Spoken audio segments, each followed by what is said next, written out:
ഇന്ന് കോഴിക്കോട് ജില്ലാ പഞ്ചായത്തിലേക്കുള്ള LDFിൻ്റെ സ്ഥാനാർത്ഥി പ്രഖ്യാപനം നടന്നു. അതിൽ ഏറ്റവും ശ്രദ്ധേയമായ മറ്റൊരു സ്ഥാനാർത്ഥിത്വമാണ് നാസർ കൊളായുടേത്. നമുക്കെല്ലാവർക്കും സുപരിചിതനാണ്. LDFിൻ്റെ അല്ലെങ്കിൽ CPMൻ്റെ സൈബർ രംഗത്തും അതോടൊപ്പം തന്നെ ഈ വലിയ വാഗ്മി കൂടിയാണ്, അറിയപ്പെടുന്ന വാഗ്മി കൂടിയാണ് നാസർ കൊളായി. അദ്ദേഹം നമ്മളോടൊപ്പം ചേരുന്നുണ്ട്. കാരശ്ശേരി ഡിവിഷനിൽ നിന്നാണ് മത്സരിക്കുന്നത്. എങ്ങനെയാണ് ഈ പോരാട്ടത്തിൽ? ഇത് ഇടതുപക്ഷ ജനാധിപത്യ മുന്നണി വർത്തമാനകാല കേരളത്തിൽ ശക്തമായി തിരിച്ചു വരും എന്ന് പറഞ്ഞാൽ വീണ്ടും അധികാരത്തിലേക്ക് വരും. നമുക്കറിയാം, പാർലമെൻറ്റ് തെരഞ്ഞെടുപ്പിൽ നേരത്തെ ഇടതുപക്ഷ മുന്നണി പരാജയപ്പെട്ടെടുത്തുനിന്ന് ഏറ്റവും വലിയ പ്രോത്സാഹനം ഉണ്ടായിരുന്നത് കഴിഞ്ഞ ത്രിതല പഞ്ചായത്ത് തെരഞ്ഞെടുപ്പിലെ ഒരു തിരിച്ചുവരവായിരുന്നു.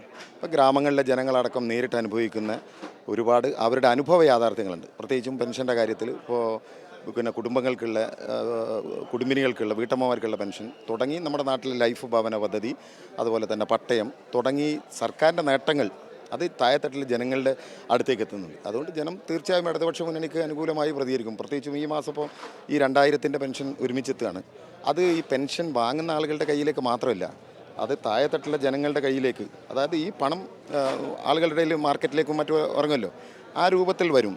അത് തന്നെയാണ് നമ്മൾ ലക്ഷ്യം വെക്കുന്നത്. അപ്പോൾ 57 തെരഞ്ഞെടുപ്പിൽ സഖാവ് EMS കേരളത്തിൻ്റെ മുഖ്യമന്ത്രിയാകുമ്പോൾ ഒരു 10,000 മെമ്പർമാർ പോലും കമ്മ്യൂണിസ്റ്റ് പാർട്ടിക്ക് ഉണ്ടാവില്ല.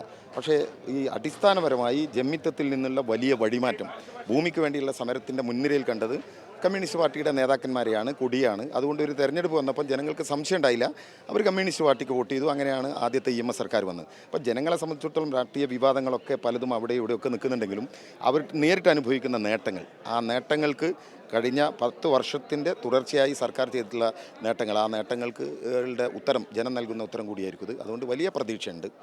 പ്രത്യേകിച്ചും കാരശ്ശേരി എന്ന് പറഞ്ഞാൽ തിരുവമ്പാടി നിയോജകമണ്ഡലത്തിൽപ്പെട്ടാണ്. വലിയൊരു സ്വപ്ന പദ്ധതി കൂടി അവിടെ നടക്കാൻ പോവുകയാണ്. പിന്നെ തുരങ്കപാത, പിന്നെ ഇപ്പോൾ മലയോര പാത, ഇതെല്ലാം ഏകദേശം എൻ്റെ മണ്ഡലത്തിലൂടെ കടന്നു വരുന്നുണ്ട്. ഇപ്പോൾ വലിയ മാറ്റങ്ങളുള്ളൊരു മണ്ഡലമാണ്. തീർച്ചയായും ജനങ്ങൾ നമ്മുടെ കൂടെ ഉണ്ട്. CPMൻ്റെ വേദികൾ നിറഞ്ഞിരുന്ന ഒരു വാഗ്മി ഒരു തെരഞ്ഞെടുപ്പ് പോരാട്ടത്തിന് ഇറങ്ങിയാണ്. ആ പോരാട്ടം എങ്ങനെയായിരിക്കും? തെരഞ്ഞെടുപ്പിൻ്റെ പ്രചരണത്തിൽ സജീവമാകേണ്ടിയിരുന്ന ഒരു രംഗമായിരുന്നു. കഴിഞ്ഞ തെരഞ്ഞെടുപ്പിലൊക്കെ അങ്ങനെയായിരുന്നു. പക്ഷേ ഇത്തവണ പാർട്ടി മത്സരിക്കണമെന്ന് പറയുമ്പോൾ തീർച്ചയായും മത്സര രംഗത്തേക്ക് വരികയാണ്. അവിടെ ഒരു വാഗ്മി എന്നുള്ള നിലയ്ക്കല്ല, കഴിഞ്ഞ കാലങ്ങളിൽ പ്രവർത്തിച്ച് അതിന് ജനങ്ങൾ നൽകിയിട്ടുള്ള അംഗീകാരം, അത് പാർട്ടി എന്നെ ഇത്രയും കാലം സജീവമായി രംഗത്ത് പ്രവർത്തിച്ച് പാർട്ടി ഒരു ഉത്തരവാദിത്തം ഏൽപ്പിക്കുകയാണ്. ആ ഉത്തരവാദിത്തം നമ്മൾ ഏറ്റെടുക്കുകയാണ്. നമ്മളിപ്പോൾ ജനങ്ങളോട് ചോദിക്കാൻ പോകുന്നതും പുതിയ വിവാദങ്ങളൊന്നുമല്ല.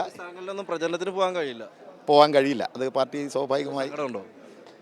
സങ്കടമൊന്നുമില്ല, ഒരു നിരാശയില്ല. പാർട്ടി എന്താണ് നമ്മളെ ഏൽപ്പിക്കുന്ന ദൗത്യം, ആ ദൗത്യം നിർവഹിക്കണം. തികഞ്ഞ ആത്മവിശ്വാസത്തിൽ തന്നെയാണ് നാസർ കൊളായി ഉള്ളത്. ഈ തെരഞ്ഞെടുപ്പ് പോരാട്ടത്തിലും വലിയ വിജയം കാണാനാകുമെന്നാണ് അദ്ദേഹം പറയുന്നത്. ക്യാമറമാൻ ജിഷ്ണു മീനങ്ങാടിക്കൊപ്പം സലാം മുഹമ്മദ്, മീഡിയ 1 കോഴിക്കോട്.